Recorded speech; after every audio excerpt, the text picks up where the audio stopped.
So, nagpunta po ako sa abogado at nagtanong ang tungkol kay Rafi.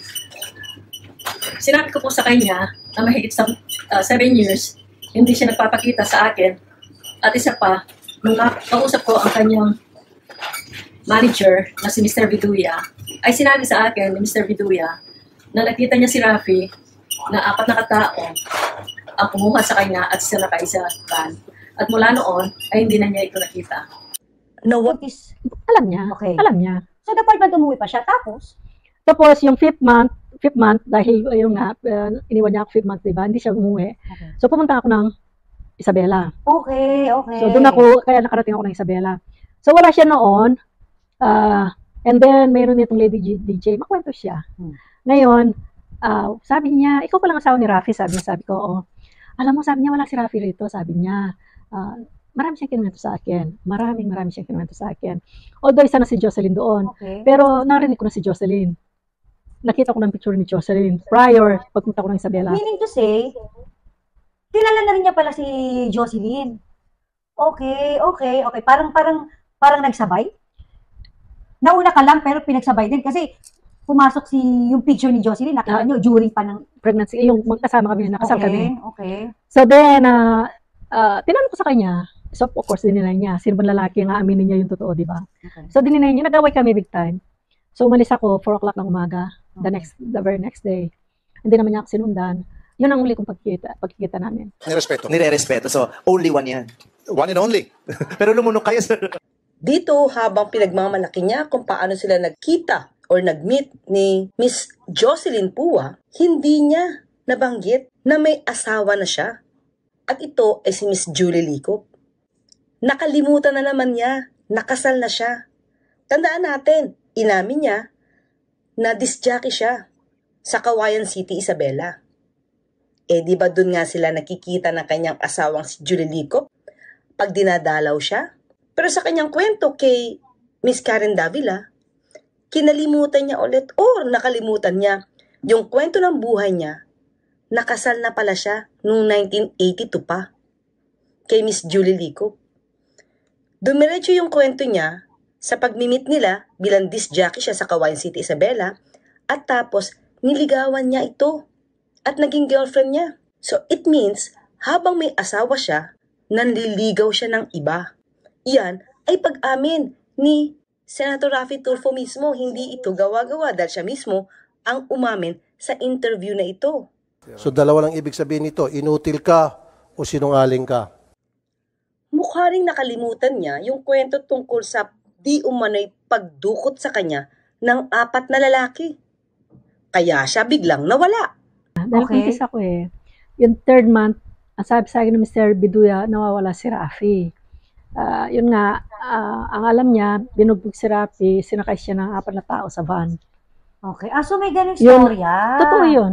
Yun ang sabi ng boss niya. Okay. So, anong gagawin ko? Walang pera. Umuwi ako. Buti na lang may pamasahe pa akong pauwi.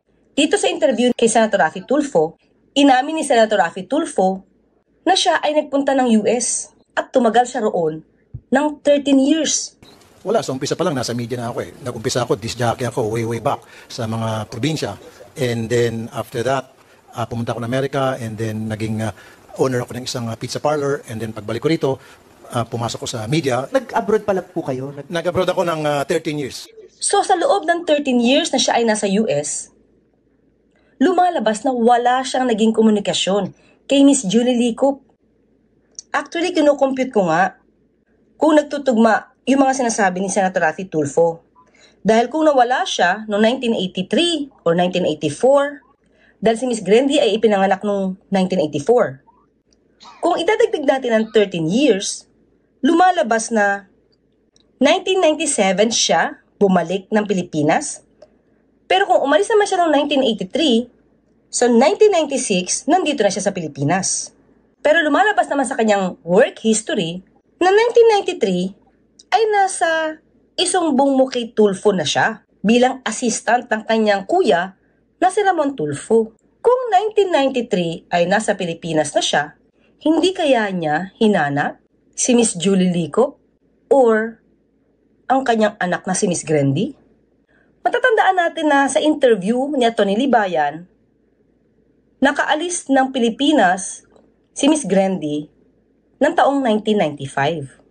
So kung nandito na si Senator Raffy Tulfo ng 1993 at nagtatrabaho na siya sa sumbong mo kay Tulfo, lumalabas na nandito pa si Miss Grandy at maaari sana silang magkita para hindi isipin ng kanyang anak na wala na talaga siyang ama. Nabasa rin natin na noong 1994 daw ay nasa wanted sa radyo na siya sa DZXL. So, kung i-compute natin, hindi natin masasabi kung tama ba na 13 years siyang nakatira sa US? Dahil kung 13 years siyang nasa US, dapat ang dating niya sa Pilipinas ay 1996 or 1997. So, dapat hindi pa siya nagtatrabaho sa Pilipinas. So, magkaiba kasi yung taon na nakalagay sa work history niya at yung taon na sinasabi niyang inilagi niya sa US. Pero kung pagbabasihan naman natin yung kasal niya kay Miss Jocelyn Pua noong taong 1993, lumalabas, tama, na 1993 nga ay nasa Pilipinas na siya. Maliban lang kung pauwi-uwi lang siya sa Pilipinas dahil nakabase na siya sa US. Kung 13 years siyang namalagi sa US at nakapagtrabaho siya, sabi niya nakapagtrabaho siya, naging waiter siya, marami siyang odd jobs na ginawa sa US, anong visa yung hawak niya? Para tumagal siya ng 13 years nang hindi nako-question. Ano ba ang ginagawa mo dati? Naging janitor ako, naging waiter ako. Naging I was just business kidding. aide. It's true? It's very true. Waiter? Waiter, busboy, No. true. Busboy? Yes. Pag umalis na sa mesa yung mga customer, ako yung maglilipit. Taga and then- Punas? Yes, Punas. And then, linis ako. Assistant ng waiter, parang ganun. Ano? Janitor? Janitor. Janitor ng kubeta. No. Ito. Bakit mo ilang taon ka nun? I was in my 20s. Yung janitor naman, nung pumunta ako sa Amerika, naging nurse's aide ako at the same time. Nurse's aide ba? Yes, aide ng mga nurse sa blood bank yun eh. And then ako yung tagalinis ng kubeta ng mga kliyente. Wow. I make sure na palaging malinis yung kubeta dahil kung hindi pagalitan ako ng supervisor ko, maruming kubeta, mabaho. So maya linis ako ng linis. Hindi ka naawa sa sarili mo nung ginagawa mo yung mga No, bagay na yun? proud ako kasi I was making money. Really? Yeah, at nakapagpadala pa ng pera sa Pilipinas. Wow. Ano ang natutunan mo? So nakakapagpadala kayo ng pera sa Pilipinas nung kayo ay nasa US. Sino yung pinapadalhan nyo? Dahil kung nagpapadala kayo ng pera sa Pilipinas, may nakakaalam ng whereabouts ninyo. Kung may nakakatanggap ng pera ninyo at alam ang whereabouts ninyo, alam nila na buhay kayo. Pero ito ay mukhang inilihim kay Miss Julie Licop. Pero mukhang hindi naman si Miss Julie Licop at ang anak ninyong si Grandy ang nakakatanggap ng suporta o perang pinapadala ninyo sa Pilipinas dahil nga hirap daw sila. Ay, paano umasa pa rin kayo o hindi na? Umaasa, especially yung nakapanganak na ako, Okay. na darating siya, pupuntahan niya yung anak niya. Okay. Pero wala. So, kailan niyo po tinanggap na wala na?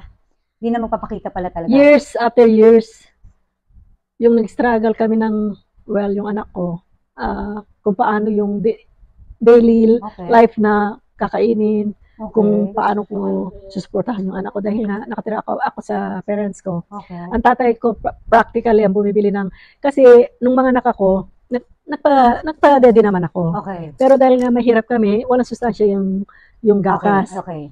So, ang sabi ni nanay, huwag mo na siyang pasusuhin, sabi niya, kasi ang laki ng bata nung lumabas. Ngayon, para lumiit pa siya, 3 months na siya.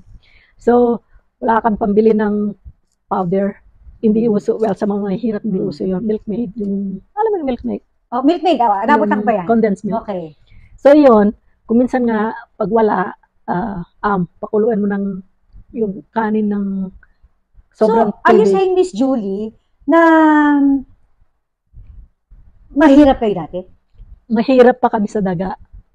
Okay. Mahirap talaga kasi kami. para mag-aam na yung bata, Mag-am siya. Yung na pinakuluan mo yung ng tubig. ba? Oo, yung bibigyan mo sila lalagyan mo siya ng excess tubig para makuha mo yung Yung Okay. pinakulo mo yung yung Okay. tubig para makalis may sustansya. Tapos lagyan mo siya ng sugar. And then pagbalik ko rito, pumasok ko sa media. Nag-abroad pala po kayo? Nag-abroad ako ng 13 years. Siya ba ay naging TNT o tumutugma yung kwento ni Miss Julie Licop na nagpakasal si Senator Raffy Tulfo kay Celedonia Amos noong 1985? Kung nakatagal si Senator Raffy Tulfo ng 13 years sa US, na hindi siya makukonsider na TNT, tutugma ngayon ang salaysay or statement nitong si Miss Julie Licop na nagpakasal nga itong si Senator Raffy Tulfo kay Celedonia Amos na isang US citizen. Apo. So, tinanong ko siya kung saan siya kinasal. Ang sabi niya sa US. Kasi nung after 14 and a half years, makita ko sabi niya kinasal siya sa US. Pero hindi ko alam kung kanino. So, nung third time Yun po yung kay nakita ko, Amos? sabi niya, yung kay Celedonia Amos. Tapos, hindi ko alam pa ang pangalan ni Amos din. Bago ko dinamanda si Raffy, hindi ko alam kung sino ang pinakasalan niya sa US. So, nung malaman ko, si Jocelyn, nasa buhay na niya si Jocelyn, siya ang dahilan kung bakit iniwan ako ni Raffy. Tama po. Niligawan ko si Jocelyn. Apo. So, for some reason, iniwan niya rin si Jocelyn for Amos para makuha niya yung citizenship na doon. Green card, you know. Actually, meron siyang marriage certificate ni Senator Raffy Tulfo at saka ni Celedonia Amos na ipiniresent din niya sa COMELEC nung siya ay nagsampa ng kaso for disqualification nito si Senator Raffy Tulfo. Kung 13 years siyang namalagi sa US, na siya namang inamin niya sa interview ni Vice Ganda, nakalimutan niya itong sabihin sa kanyang certificate of candidacy. Na sinabi niya sa kanyang certificate na 62 years siyang namamalagi sa Pilipinas. Pero kung tutusin ay bumalik lamang siya noong taong 1993 or 1994. Kung noong 1993 ay ikinasal siya, sinasabi rin dito na itong si Maricel Tulfo ay ipinanganak daw noong 1992. So lumalabas na mas naunang ipinanganak si Miss Maricel Tulfo kaysa makasal siya kay Miss Jocelyn Pua noong 1993. Kung 1992 ay ipinanganak si Maricel Tulfo, nasa Pilipinas na ba noon si Senator Raffy Tulfo?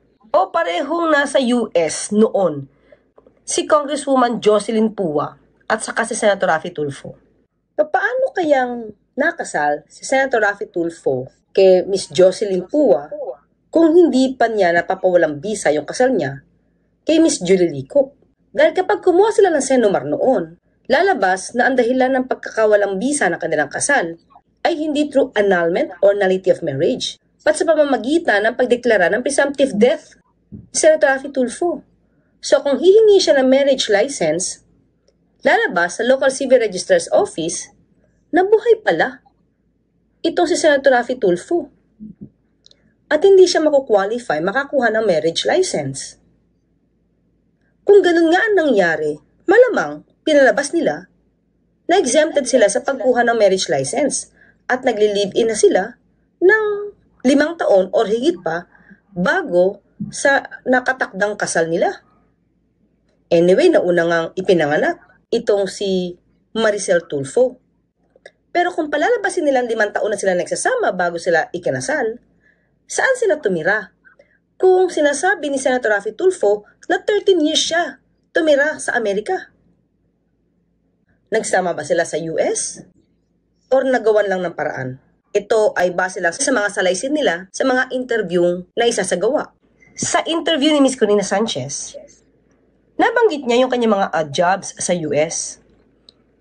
Pero hindi niya nabanggit yung sinasabi niyang pagmamay-ari niya ng pizza parlor sa US. Na siya naman niyang inamin sa interview kay Vice Ganda. And then after that, pumunta ako ng Amerika and then naging owner ako ng isang pizza parlor. Kung siya ay may-ari na ng pizza parlor sa US, hindi na siya struggling at that time? At kaya niya na magsuporta sa kanyang anak na si Grendy? Pero lumalabas, ayon kay Miss Grendy, wala siya natanggap na suporta mula kay Senator Tulfo. Maliban lamang sa mga natatanggap niya habang siya ay nagsha-shopping dito sa Pilipinas. Nakasama ang girlfriend ni Senator Raffy Tulfo. Maliban doon, wala siya natatanggap na ibang financial support mula sa ama. So, ang tanong na lang natin, nung siya ay nasa US, may alam kaya ang pamilya Tulfo sa whereabouts ni Senator Raffy Tulfo nung sinasabing siya ay nakidnap mga bandang 1983 or 1984 hanggang sa makabalik siya sa Pilipinas? Kaya natin sinabi na mga bandang nung nawala ang kanyang tatay, ay 5 buwan pa lang na nasa sinapupunan ng kanyang nanay na si Miss Julie Licop. at ipinanganak si Miss Grandy ng 1984. Kaya natin ito itinanong kung alam ba ng pamilya Tulfo yung kanyang whereabouts. Dahil sa kanyang interview ni Vice Ganda, sinabi nga niya na nagkaroon siya ng trabaho dito sa Pilipinas, sa local radio stations, at pagkatapos ay pumunta siya ng US. So alam ba ito ng kanyang pamilya na hindi naman siya nakidnap at nagpunta lang ng US? Inamin din kasi ni Senator Raffy Tulfo kay Miss Karen Davila na naging mas malapit siya sa kanyang ama nung sila ay nasa US. Kasi isang buwan bago namatay ang kanyang ama noong 1985, ay mas naging close sila ng kanyang ama. Dahil nga, sabi niya, nung sila ay nasa Pilipinas, nung bata-bata pa siya, hindi siya malapit sa kanyang ama dahil nga sagana sa kabubugbog ang kanyang